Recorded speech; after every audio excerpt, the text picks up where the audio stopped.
नमस्कार। मैं अरुण के शर्मा। अब विवाद तो पुराना है, अब उसको नया रंग दिया जा रहा है भगवे का। और होश बोले जो हैं राष्ट्रीय स्वयंसेवक संघ के, उन्होंने धर्मनिरपेक्षता पर ऐसा कहा जा रहा है, हाल में तो कोई बयान दिया नहीं। हालांकि उन्होंने 1976 में संविधान में धर्मनिरपेक्ष और समाजवादी शब्द जोड़े जाने पर सवाल उठाए थे। अब ये उन्होंने कहा कि ये शब्द मूल संविधान का हिस्सा नहीं थे। इसके अलावा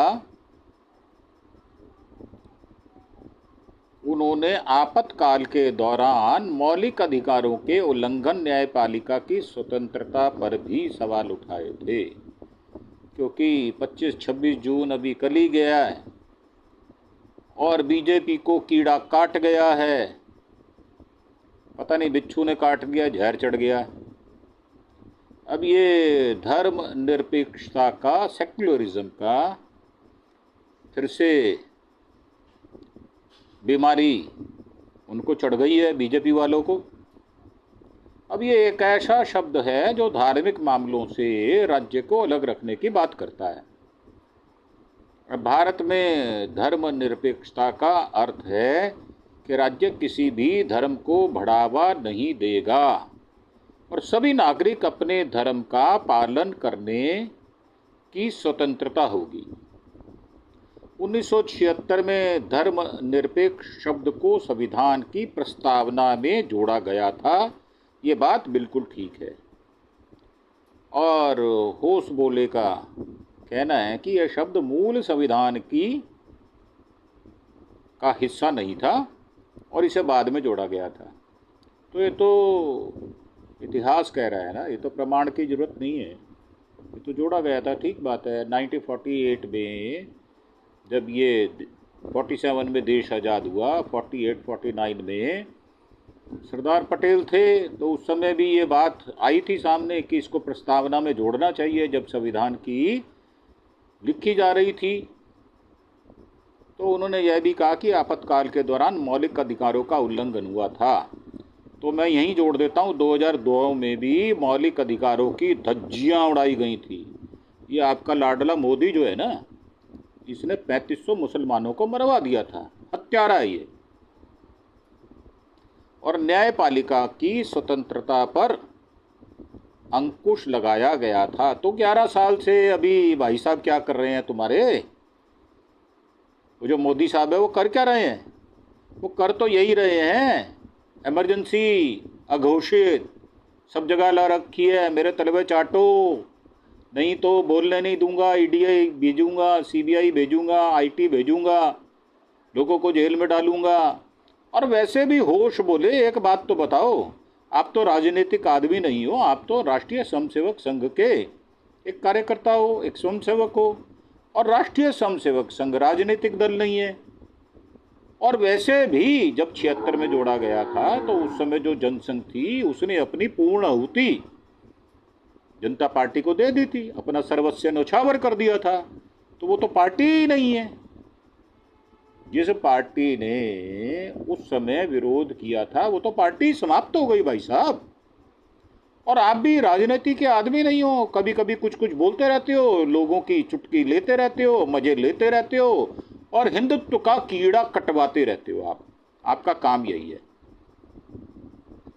और उन्होंने कहा कि यह शब्द मूल संविधान का हिस्सा नहीं था और बाद में इसे जोड़ा गया। उन्होंने आपातकाल के दौरान मौलिक अधिकारों के उल्लंघन और न्यायपालिका की स्वतंत्रता पर भी सवाल उठाए। आज भी भाई, आज भी मोदी साहब के राज में आज भी न्यायिक प्रक्रिया और न्यायपालिका पर सवाल उठते हैं।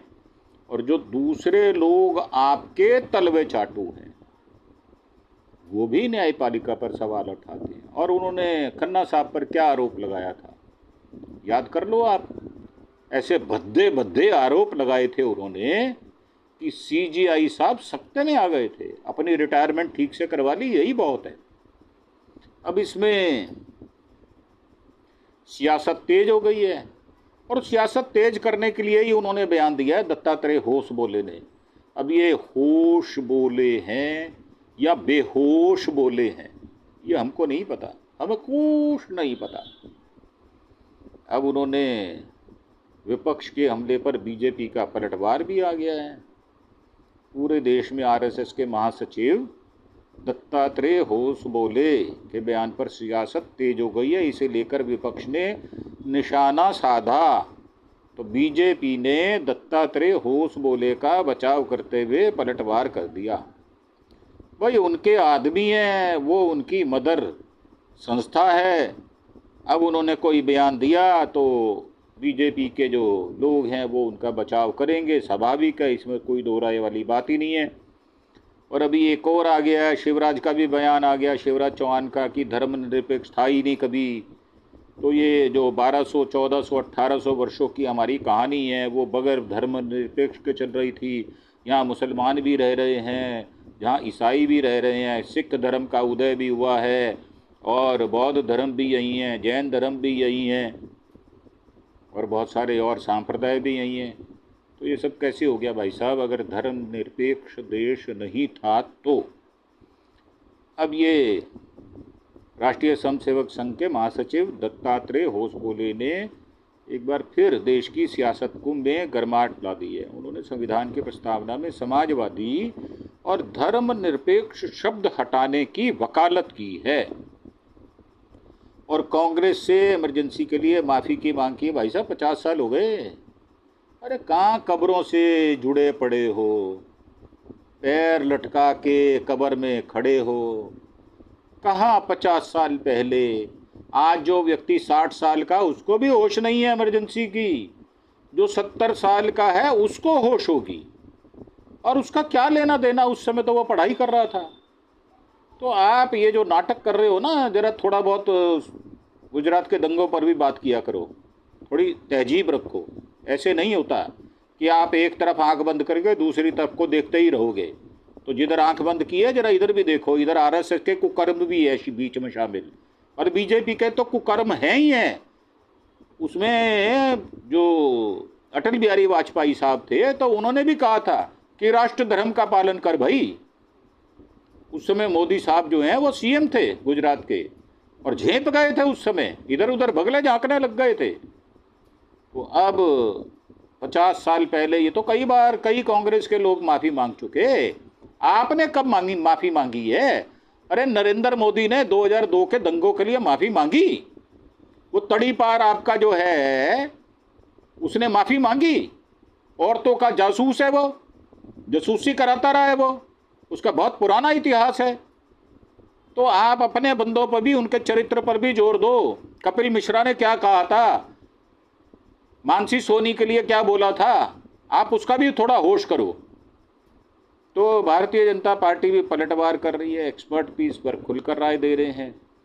आरएसएस के महासचिव दत्तात्रेय होश बोले ने दिल्ली में एक कार्यक्रम को संबोधित करते हुए कहा कि इमरजेंसी लोकतंत्र की हत्या थी। तो आपने तो उस हत्या को ठीक कर लिया ना भाई साहब। आज वही लोग संविधान की प्रतियां लेकर घूम रहे, तो घूमेंगे ना, उसमें आपको क्या दिक्कत हो रही है भाई? आपके पेट में दर्द होता है क्या, मरोड़ उठता है क्या? तो उन्होंने 1976 में जोड़े गए समाजवादी और धर्मनिरपेक्ष शब्दों को हटाने की बात कही, ताकि आप हिंदू राष्ट्र बना सको। यार सीधी बात करो ना, ये घुमा घुमा के बात क्यों करते हो, सीधी बात करो। और उन्होंने ये भी कहा कि इमरजेंसी के दौरान संविधान की आत्मा से छेड़छाड़ हुई थी। आज जो लोग लोकतंत्र की दुहाई दे रहे हैं वही उसकी हत्या के गुनाहगार हैं। तो मुझे तो लगता नहीं है भाई साहब, कांग्रेस ने इसे आरक्षण विरोधी मानसिकता बताया है। कांग्रेस ने होश बोले के बयान को आरक्षण विरोधी मानसिकता बता दिया है, जबकि इंडिया अलायंस के नेताओं ने इसे संविधान के मूल ढांचे पर हमला करार दिया है। उन्होंने आरोप लगाया कि ये बयान दलित, पिछड़ा और अल्पसंख्यक विरोधी एजेंडे को उजागर करता है। ये लोग संविधान को बदलने की बात करते हैं क्योंकि उन्हें समावेशी भारत से डर लगता है। आरएसएस और भारतीय जनता पार्टी की मंशा जग जाहिर है। और बीजेपी कोई कम तो है नहीं, दूध की धुली नहीं है वो। खून से सनी हुई बीजेपी पार्टी है, बीजेपी की खून से बिल्कुल लालो लाल पार्टी है वो। और उसने कहा है, होश बोले का बचाव करते हुए कांग्रेस पर पलटवार किया है। पार्टी ने कहा कि जिन लोगों ने इमरजेंसी लगाई वही आज संविधान की बात कर रहे हैं। बीजेपी ने दोहराया कि वह संविधान की मूल भावना की पूरी तरह से रक्षा करती है, लेकिन कांग्रेस आज भी इमरजेंसी और तानाशाही वाली मानसिकता के साथ जी रही है। तो मोदी साहब किसके साथ जी रहे हैं भाई साहब, वो भी बता दो। वो तो आप बताते नहीं हो। उन्होंने गला घोट रखा है। सारे सीनियर ऑफिसर्स का कोई बोल नहीं सकता, चू नहीं कर सकता कोई। और वैसे भी आपके यहाँ तो आपके सांसद ही कह देते हैं कि आज़ादी 2014 के बाद आई है। और मोदी साहब भी जो भी भाषण देते हैं वो 2014 से शुरुआत करते हैं। उससे पहले भारत देश के लोग गोबर खाया करते थे और गाय का मूत्र पिया करते थे। उससे पहले यहाँ अन्न नहीं होता था, आईआईटी नहीं बनी थी, एसटीसी नहीं बनी थी, AIMS नहीं बना था, और आईआईटी नहीं बनी थी, और भाखड़ा डैम नहीं बना था। बड़े बड़े जो इंस्टीट्यूशंस बने, इंडियन ऑयल नहीं बना था, भारत पेट्रोलियम नहीं बना था, LIC नहीं बनी थी। तो ये जो लोग इस तरह से बोलते हैं उनको दूर का साफ दिखाई दे रहा है और नज़दीक का दिखाई नहीं दे रहा। और मोदी साहब 11 सालों से बैठे हैं ठुम्मा मार के, एक भी प्रेस कॉन्फ्रेंस नहीं करते। और 2004 से लेकर 2014 तक मनमोहन सिंह साहब 214 प्रेस कॉन्फ्रेंस कर लेते हैं। तो मोदी साहब को डर लगता है, वो प्रेस कॉन्फ्रेंस करते नहीं। वो प्रेस कॉन्फ्रेंस नहीं करते, वो इंटरव्यू देते हैं। भैया बता दो, आम काट के खाते हो, चूस के खाते हो, जेब में पर्स रखते हो नहीं रखते, इतनी एनर्जी कहाँ से लाते हो, बता तो दो। तो ये जो बात है कि इमरजेंसी और तानाशाही वाली मानसिकता की बात जो कही है, तो कांग्रेस ने संविधान के साथ सबसे बड़ा खिलवाड़ किया है।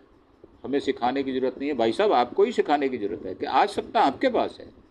जो भी प्रश्न होंगे वो सत्ता से किए जाते हैं, विपक्ष से नहीं किए जाते। उनके पास सत्ता होती नहीं है, कारोबार उनके हाथ में नहीं, सारी एजेंसीज आपके हाथ में। आप चुनाव आयोग का कैसे इस्तेमाल करते हो, सुप्रीम कोर्ट हाई कोर्ट का कैसे इस्तेमाल करते हो, CBI, IT, ED कैसा भेजा इस्तेमाल करते हो आप लोग, बेशर्मी से इस्तेमाल करते हो और आपको शर्म आती ही नहीं है। तो जाने क्या कहते हैं एक्सपर्ट। कॉन्स्टिट्यूशनल एक्सपर्ट ये कहते हैं कि समाजवादी और धर्मनिरपेक्ष शब्द की मूल संरचना को स्पष्ट करते हैं। इन्हें हटाना ना तो आसान है ना ही व्यवहारिक भी है। ऐसे में बड़ा सवाल उठता है कि क्या होश बोले के बयान से बीजेपी को वैचारिक बढ़त मिलेगी या विपक्ष को एक और हमला करने का मौका मिल जाएगा। सियासत में हर बयान एक तीर बन जाता है। किसे लगेगा ये आने वाला वक्त बताएगा। अब ये आने वाला वक्त कैसे बताएगा, किस तरह नहीं बताएगा, तो देखने वाली बात ये है। अब ये इस बात की चर्चा की ज़रूरत है कि समाजवादी और धर्मनिरपेक्षता को प्रस्तावना में रहना चाहिए या नहीं रहना चाहिए। अब ये तो बताएंगे जिन्होंने इस चर्चा को फिर से, इस आग को पेट्रोल डालकर बुझाने की कोशिश की है, क्योंकि बीजेपी यही काम करती आई है और उसने हमेशा ही आग को पेट्रोल से बुझाने की बात कही है और हमेशा वो इसी तरह करती है। अब लोकसभा चुनावों के दौरान कई भारतीय ब्लॉक नेताओं, विशेष रूप से कांग्रेस नेता राहुल गांधी ने विभिन्न रैलियों में संविधान की एक प्रति लहराई थी। ये बात बिल्कुल ठीक है, जिसमें आरोप लगाया गया था कि नरेंद्र मोदी के नेतृत्व वाली सरकार इसे बदलने की कोशिश कर रही है। जून से पहले तो कह ही रहे थे हमारे भाई साहब कि संविधान बदलेंगे, संविधान बदलेंगे, 400 सीट दे दो, 400 सीट दे दो, संविधान बदलेंगे। अब ये केंद्रीय सड़क परिवहन और राजमार्ग मंत्री नितिन गडकरी, आरएसएस कार्यवाह सर कार्यवाह दत्तात्रेय होसबोले ने 1975 में लगाए गए आपातकाल की 50वीं वर्षगांठ के अवसर पर आयोजित एक कार्यक्रम के दौरान राम बहादुर राय द्वारा लिखित एक पुस्तक का विमोचन भी किया। अब आरएसएस के महासचिव हैं। गुरुवार को उन्होंने केवल कांग्रेस से आपातकाल लगाने के लिए देश से माफ़ी मांगने को कहा, और वैसे भी लोकसभा के अंदर भी जो एलओपी है उनको बार बार माफ़ी मांगो। ये तो आपकी स्मृति ईरानी ने सोनिया गांधी को भी बड़ी बदतमीजी और निर्लज्जता से कहा था पार्लियामेंट के अंदर, सोनिया गांधी माफ़ी मांगो, और उनका उस समय मुंह तनाव से लाल हो गया था। तो ये आपके स्वभाव के अंदर शो आ रही है चीज़ें, इससे किसी को कोई फ़र्क नहीं पड़ता। अब कांग्रेस से आपातकाल लगाने के लिए माफ़ी मांगने को कहा, बल्कि इस बात की चर्चा भी की कि जोरदार वकालत, क्या आप आपातकाल के दिनों में संविधान की प्रस्तावना में शामिल किए गए समाजवादी और धर्मनिरपेक्ष शब्द बने रहना चाहिए या नहीं? तो इस पर चर्चा करें आप, कोई दिक्कत नहीं है। चर्चा तो होती रहनी चाहिए, चर्चा होगी तो कुछ मक्खन निकलेगा ना। अब वैसे तो मक्खन निकलेगा नहीं, और वैसे भी 3 बार तो आपकी पार्टी मक्खन चाट चुकी, और हिंदुत्व का जो अफीम है, जो धतूरा है, वो आम जनता को चटा चुकी। तो आपका तो ये धंधा बन गया, पुराना धंधा बन गया। अब तो पुराना पुरातनवादी हो गए आप, भाई तीसरी बार आ गए आपकी पार्टी के लोग। तो डॉक्टर अंबेडकर इंटरनेशनल सेंटर में एक सभा को संबोधित करते हुए होसबोले ने कांग्रेस का नाम लिए बिना कहा, जिन्होंने यह किया, आपातकाल लगाया, वे संविधान को हाथ में लेकर घूम रहे हैं, इसके लिए देश से माफ़ी नहीं मांगी। अरे मांगी, 10 बार मांगी यार। अब आपको सुनाई नहीं देती तो हम क्या करें बताओ। उन्होंने इसके लिए देश से माफ़ी नहीं मांगी, उन्हें इसके लिए माफ़ी मांगनी चाहिए। अगर आपके पूर्वजों ने ऐसा किया तो आपके पूर्वजों ने तो अंग्रेज़ों के तलवे चाटे भाई साहब, पिट्ठू बने रहे अंग्रेज़ों के। तो आपने तो देशद्रोह का काम किया हुआ है। आरएसएस ने कब देश आज़ादी में अपना हिस्सा दिया? 1942 में आपने कहाँ आपने साथ दिया भारत छोड़ो आंदोलन में? आप तो आए ही नहीं। आप तो हिंदू राष्ट्र बनाने के चक्कर में लगे रहे, और हिंदुस्तान पाकिस्तान बनाने के चक्कर में आपके श्यामा प्रसाद मुखर्जी का सबसे बड़ा रोल है। और उसके बाद 1948 में जो सरकार बनी उसमें वो मंत्री रहे कश्मीर मालूम के। तो ये कहना बेमानी है कि उनको माफ़ी मांगनी चाहिए। माफ़ी आपको मांगनी चाहिए। आपने देश की आज़ादी में कोई हिस्सा नहीं लिया, कोई आपने अपनी हिस्सेदारी दी नहीं उसमें, ना कोई मशक्क़त की, ना कोई मेहनत की, ना कोई आपका आदमी फांसी पर चढ़ा। आरएसएस का कोई एक आदमी बता दो जो फांसी पर चढ़ा हो। तो ये आप बोलते रहते हैं, आपके बोलने से इससे कोई फ़र्क नहीं पड़ता। हिंदुस्तान अपनी चाल चलता रहेगा। 1976 में 42 में संशोधन के जरिए प्रस्तावना में समाजवादी और धर्मनिरपेक्ष शब्द शामिल किए गए थे। इस पर होसबोले ने कहा, समाजवादी धर्मनिरपेक्ष शब्द प्रस्तावना में जोड़े गए थे, बाद में उन्हें हटाने का कोई प्रयास नहीं किया गया। इसलिए नहीं हटाने पड़े कि भाई ज़रूरत नहीं है, ये शब्द बहुत ज़रूरी थे इसलिए जोड़े गए। इसलिए इस पर चर्चा होनी चाहिए, चर्चा होनी चाहिए। इस बात के हक में हम हैं, चर्चा करो। उन्हें रहना चाहिए या नहीं रहना चाहिए, आप करो चर्चा। चर्चा में तो कोई बुराई है नहीं, मक्खन निकलेगा चर्चा करोगे तो। मैं ये बात बाबा साहब अम्बेडकर के नाम पर बनी एक इमारत अम्बेडकर इंटरनेशनल सेंटर में कह रहा हूँ, जिसके संविधान की प्रस्तावना में ये शब्द नहीं थे। अब लोकसभा चुनावों के दौरान कई भारतीय ब्लॉक नेताओं ने, विशेष रूप से कांग्रेस नेता राहुल गांधी ने विभिन्न रैलियों में संविधान की एक प्रति लहराई थी, जिसमें आरोप लगाया गया था कि नरेंद्र मोदी नेतृत्व वाली सरकार इसे बदलने की कोशिश कर रही है। ये तो बात बिल्कुल ठीक है, कोशिश तो आपने पूरी की, आपको सीटें आई नहीं, आपकी सीटें 240 रह गई 400 से, और आप दूसरों की बैसाखी पर आ गए।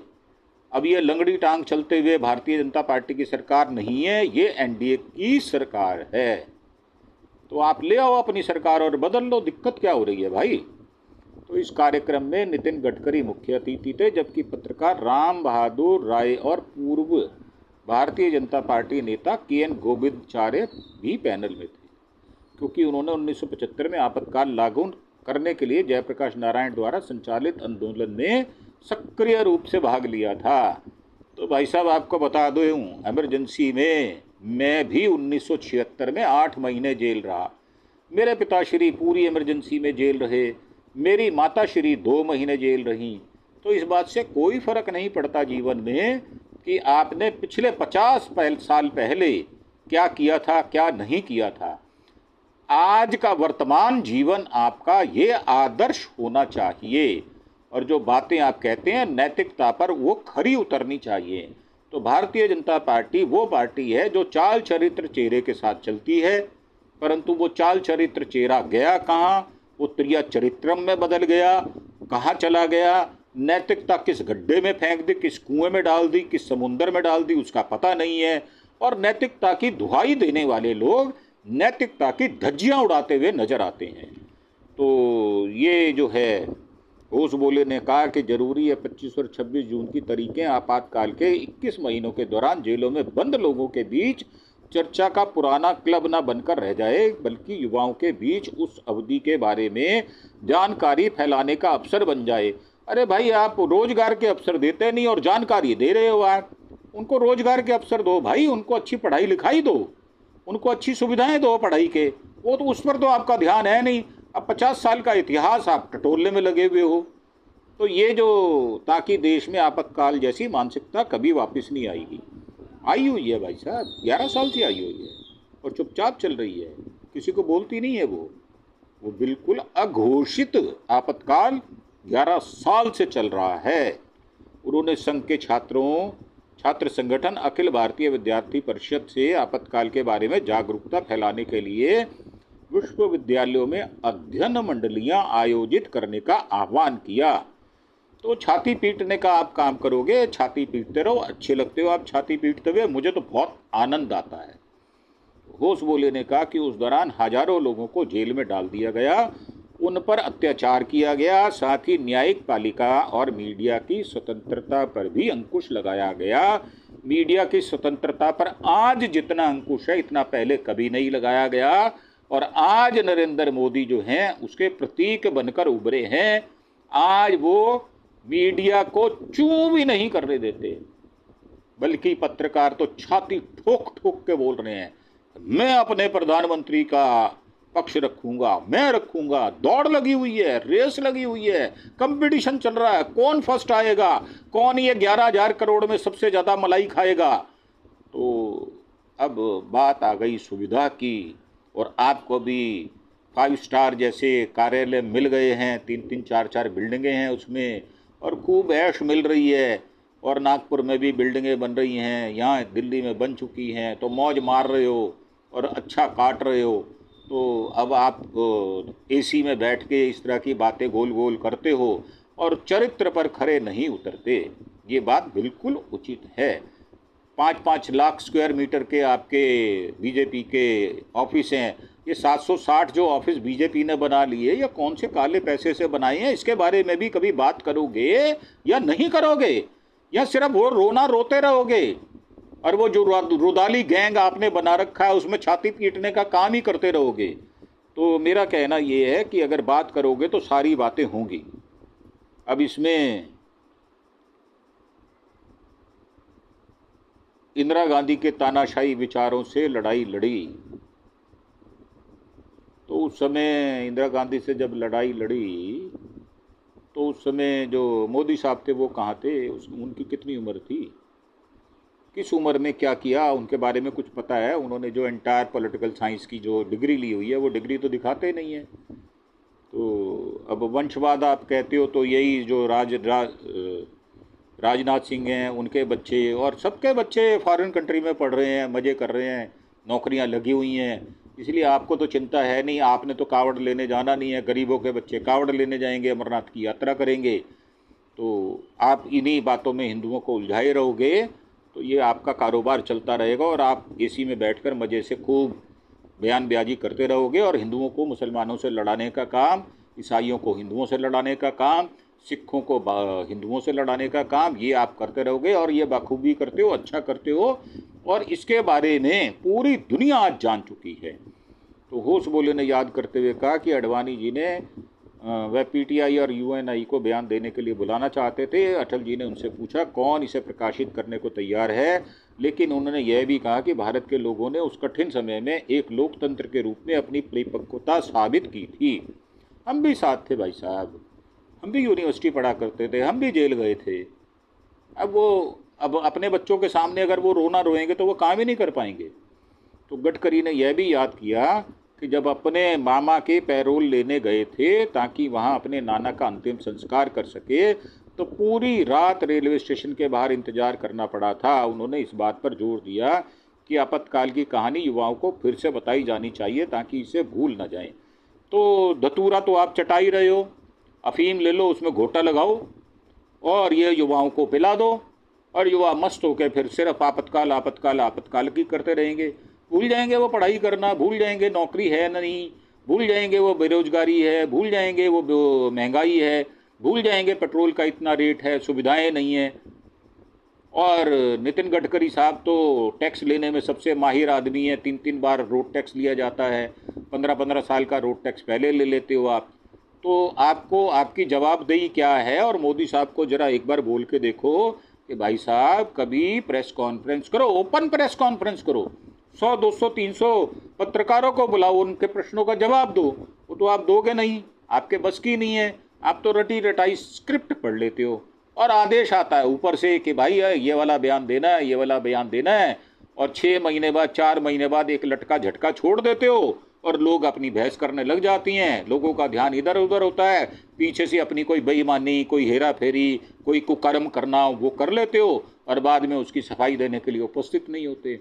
तो आपका धंधा यही है और इस धंधे को सारी दुनिया समझ चुकी है। अब कितनी बहस करा लो, कितना कुछ करा लो, कुछ होने वाला नहीं है। तो मेरा मानना ये है कि ये शब्द नहीं, इनके अर्थ, और सिर्फ अर्थ नहीं, ये आपके कर्म में आना चाहिए, तब बात बनती है। तो अब कर्म में आ चुकी है, आपको चिड़न मचती है, तो इसमें हम कुछ नहीं कर सकते भाई साहब। जो कुछ करना आपने करना, सत्ता आपके पास है।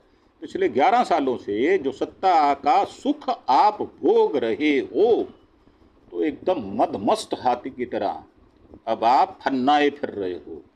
तो मैंने काफ़ी जो है अपना भड़ास निकाल ली है। तो मेरा मानना ये है कि आप बहस करो, हम आपको देखेंगे बहस करते हुए और सुनेंगे और देखेंगे अंत में क्या निचोड़ निकलता है। और जो निचोड़ निकलेगा वो हमको भी स्वीकार्य होगा, क्योंकि जब सत्ता पूरी तौर से आपके पास आ जाएगी, 2/3 बहुमत मिल जाएगा आपको, वो भी बीजेपी का, उसके बाद ही आप कुछ कर पाओगे। उससे पहले आप 240 सीटें लेकर कुछ नहीं कर पाओगे, क्योंकि ये सरकार लंगड़ी है, बैसाखियों के सहारे चल रही है। नायडू और नीतीश कुमार आपको चला रहे हैं, आप में अपना दम नहीं है इतना चलने का, इसलिए आप बेसिर पैर की बात को फिर से बहस में ले आते हो। तो आपको बहुत बहुत मुबारक, धन्यवाद। इसी के साथ हम इस एपिसोड से विदा लेते हैं और आपसे भी ये उम्मीद करते हैं कि आप इन विचारों के साथ हैं, कितने हैं, और अगर विरोध में हैं तो क्या आपका विचार क्या है, वो नीचे कमेंट बॉक्स में अवश्य लिखें। इसी के साथ आपसे विदा लेते हुए धन्यवाद, थैंक यू, जय हिंद, जय भारत।